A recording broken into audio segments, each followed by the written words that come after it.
and welcome to the latest Mobility NowCast presented by Weichert Workforce Mobility, providing quick insight to and analysis of some of the more pressing relocation and mobility concerns of the day.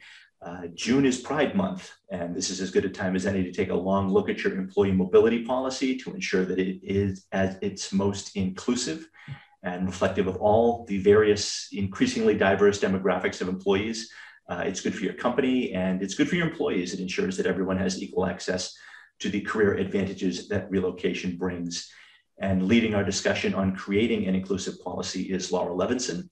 Laura is the practice leader in our advisory services group and also the author of a number of blog posts and white papers on the topic of diversity and inclusion and how it makes your company and your mobility program stronger. And Laura, thank you for joining us. Sure, my pleasure. Well, to start things off and just set the stage for our conversation, can you define what it means when we say an inclusive mobility policy? Sure. Well, Tim, I have to say, this is, of course, my opinion. And in my opinion, an inclusive policy is one that strives to be open to everyone, not limited to just certain people. So let's talk about it in the context of Pride Month, since you mentioned it. Otherwise, we could really spend a whole day on this topic. So as we know, it's becoming pretty commonplace to not only ask people what are their preferred pronouns, but also to avoid the use of he and she and to refer to people as they, so as not to treat people in a binary way. It also includes different types of unions, such as partners as well as spouses, and really leaves open the sexual identity and orientation of the assignee or transfer and whomever is accompanying them. So that's what we strive to do when we create an inclusive policy, is to incorporate such, I guess you could call it progressive terminology. Well, do you think that companies today are more attuned to maintaining an inclusive relocation policy, or is it something that they still struggle with? Tim, you know me well, and I'm a glass half full person. It's a topic you're passionate about. That's why we asked you to come on to talk about it.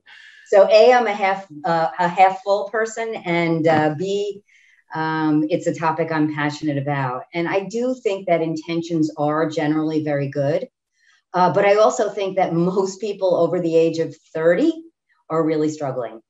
We grew up with certain language that is just so ingrained. It's like trying to train yourself to become left-handed when you've been right-handed your whole life. And let me tell you, I recently had surgery on my right hand, so I know how hard it is. So for some companies, and I would say that many companies have begun the process. I know this because they come to me and ask for help in rewriting policies. But still, so many are coming up with obstacles that they're facing on a daily basis. For example, the other day, I was helping a client to develop a customized assignment letter, and we realized after the whole thing was, done and sealed, that we had dear Mr. or Miss or Mrs. or Mrs. And without knowing a person's preferred pronouns, we realized this isn't really the best idea. We're probably better off saying, dear John Doe or dear Jane Smith rather than Mr., Miss, or Mrs. And if you think about it, most forms we fill out today are still binary, such as medical forms, any government forms. If you think about a driver's license application, and I just renewed my passport and I noticed it there too. So, it's really an ongoing learning process. And we still use expressions like blind spot, which is really not appropriate at all when we describe our unconscious biases. And that's just another example. And I only realized that the other day. So yeah, it's an ongoing learning process. So what do you think is the root of issues pertaining to inclusion or lack of diverse candidates in the pool of mobile employees? Is it companies avoiding uncomfortable conversations, or is it companies making assumptions? Well, I think people definitely don't enjoy uncomfortable conversations, that's for sure. But I think it does start with the assumptions. We tend to think, for example, that a single person with a child or a woman or a same-sex couple, we tend to think all of these people wouldn't want to leave the comfort and security of their established network, which they probably worked hard to create. And that really used to be true in so many cases. But now I would say, as the world has opened up in so many ways, we've really started breaking through those assumptions, especially in a time when all we're hearing is that there are talent gaps and the need to upskill and reskill the workers we have. So my take is maybe those skills are out there. We're just not looking in the right places. No doubt, there are still some situations which would for sure prove difficult, such as moving children with special needs to a place where the schools are just not adequate or not equipped, or maybe a person who is wheelchair bound would really struggle in a place with unpaved roads or places with very few or no elevators, or even just ramps to replace or accompany a staircase option. So I think it's a combination of both, but I do think it starts with those assumptions and learning how to open our minds and drop the assumptions. So what then are the risks or the concerns for companies that don't modernize their policies to be more inclusive or diverse? I mean, this isn't something you just say, oh, I'll just ignore it, it'll go away. I mean, this is the way things have to be. Yeah, well, I think the real risk is losing out on potential candidates and therefore diversifying our workforce. Literally all the studies out there, whether it's McKinsey or Deloitte or Weikert's own studies, show that diverse teams produce great levels of innovation. But here's the thing, it's not enough to just hire a mix of people to change the demographics on paper and to be able to check a box, right? It's really, really, truly about creating safe space and a feeling of belonging so that all voices are heard and that participation is fluid amongst all members of a given team. So for companies that want to create a more diverse or inclusive mobile workforce or a more inclusive workforce mobility policy, what is the first step that you recommend? It's a great question. So diversity is only the beginning.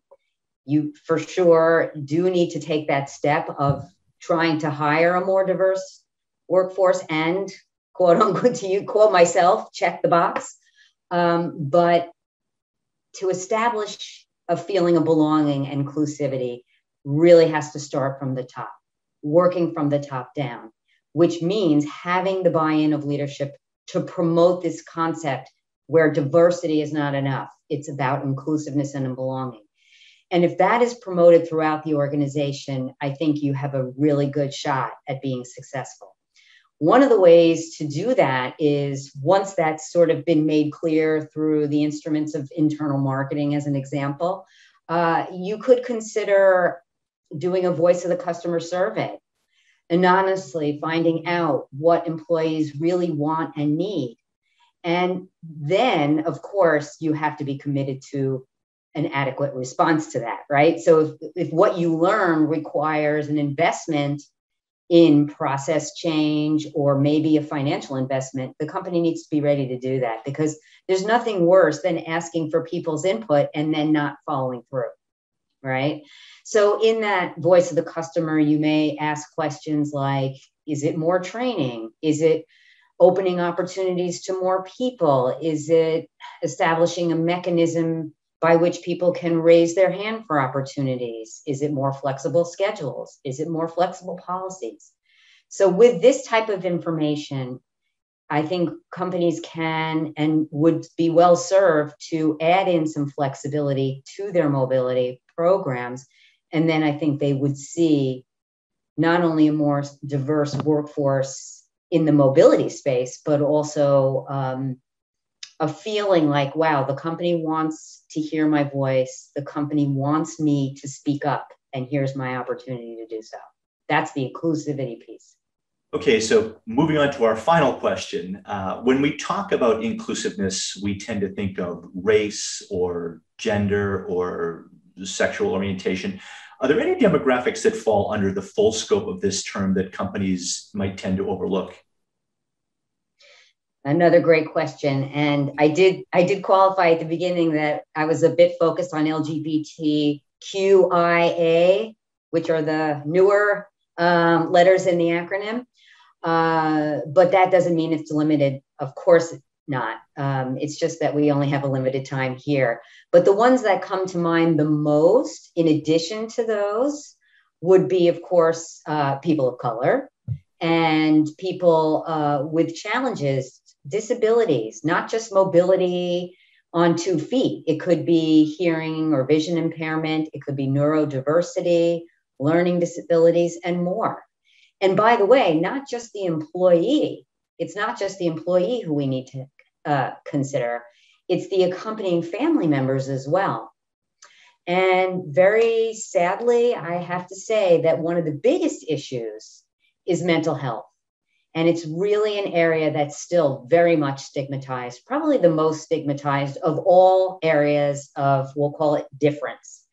And I would really like to say, this could be a factor in the decision-making for almost any category we could talk about, but that doesn't mean it has to be a deal breaker on accepting a move or an assignment. And this is why it's really important to adopt an open mind and an open perspective, because in my opinion, both of these will lead to more inclusivity. Well, some excellent insight there, and obviously a topic that you're very passionate about. So thank you very much for sharing your expertise. If you would like to do any follow-up reading on this topic, as I mentioned at the start of this NowCast, Laura has written extensively about this topic. Go to our blog and search inclusion and diversity. Check our website for the white paper that Laura has written on the topic of diversity and inclusion in workforce mobility.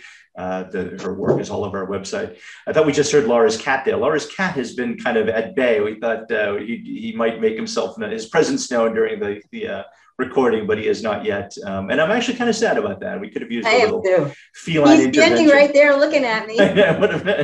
would have been nice. Just again, it's we even animals, we invite them to the conversation as well.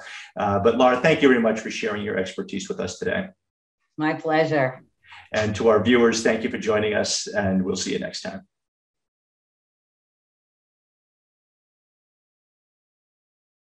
Oh, here he comes.